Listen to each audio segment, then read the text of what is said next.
Hey guys, welcome to my channel. Today we're working on a 2003 Ford Focus CX3, I believe. We're having issues with the headlight, driver's side headlight not working. Initially, the first couple things that you want to look out for would be the obvious burnt marks on the headlight. That signifies that you need a new bulb. After looking at this one very carefully, there was no strands broken or burnt, so 90% of the time it'll just be a bulb. The next thing you want to check is your headlight relay or fuse, which I believe is up there. Let's take a peek and find out.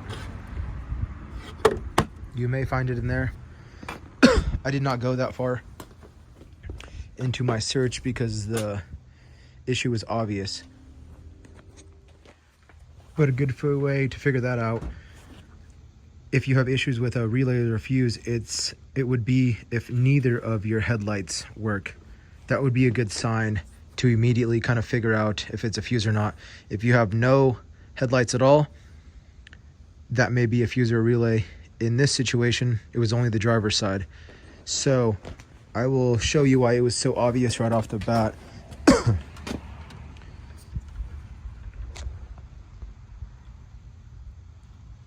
That is the issue. Let me pull this real quick and show you.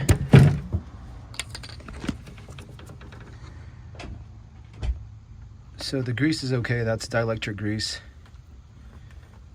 but the connector is split on every single side. Immediately when pulling the bulb off, I checked the bulb. Quick, easy way to check it is grab your bulb and put it into the working headlight. It's easy to pull. You do the same process you did over here.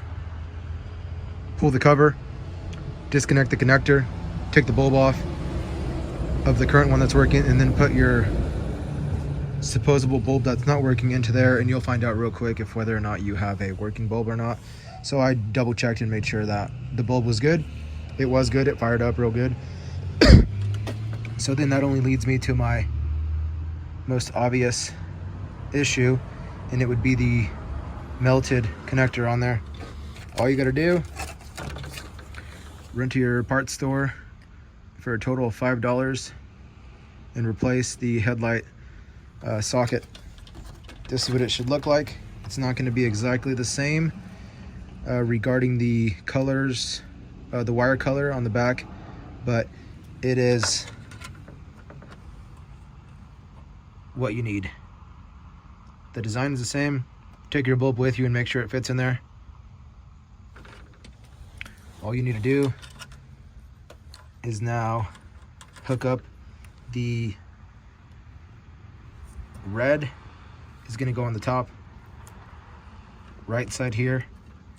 Just kind of check it, black. And then the left side, as you can see, left side of the old connector is going on this left side over here. So I'm gonna do it one at a time. I don't want to blow anything, burn anything up, but those are a couple of symptoms you can look out for when your headlight does not work. And that's going to be in general for all vehicles, really, not just necessarily this one, but those are a few things to double check and make sure before you start tearing things apart like I did. I just wanted to double check and make sure. So sometimes you burn a wire and you may need to take it apart, replace some other things. In this situation, we got lucky. It's just a melted connector, which is common, but the bulb is going to be the first thing you start out with. That's going to be 90% of the time the most common thing. But yeah, just a quick little video. Please like and subscribe for more videos. If you have any comments, leave them below. I love to answer you guys' questions. Thank you. I did forget to run you guys through one last thing, the method of cutting the wires. The way I'm going to be doing it is cutting one wire at a time, using my connector to connect the red with the black wires on the connectors.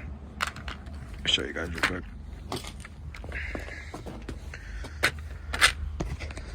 So you're gonna cut the red cut the red, hook up your connector there. Obviously expose some of the wire so you get good connection there. And then the red is gonna hook up to this top wire here. Top wire there. Expose a little bit of the wire there. Hook them up from, it's hard to do this with one hand, but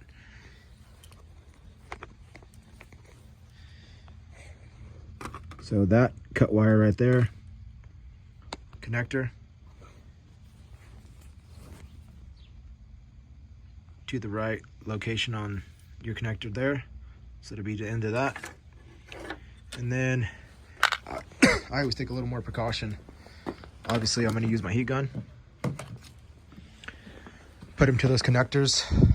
These are heat shrink. So I'm going to put the heat gun to these connectors. And then it will seal it.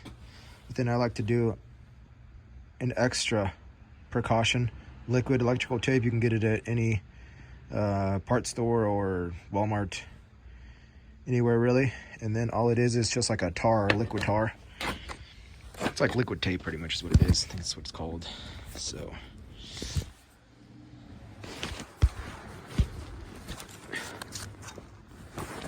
I'm going to show you guys what it looks like here. So that's all it is. It's like exactly what the name says. It's liquid tape. So then I just wrap that around. I'll coat the connector with it.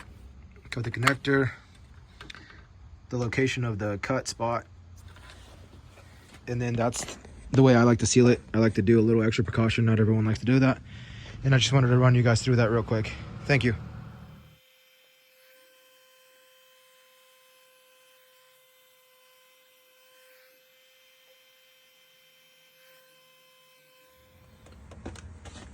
Quick little before and after of the liquid electrical tape. That's what it looks like before and after. Again, you just kind of coat it.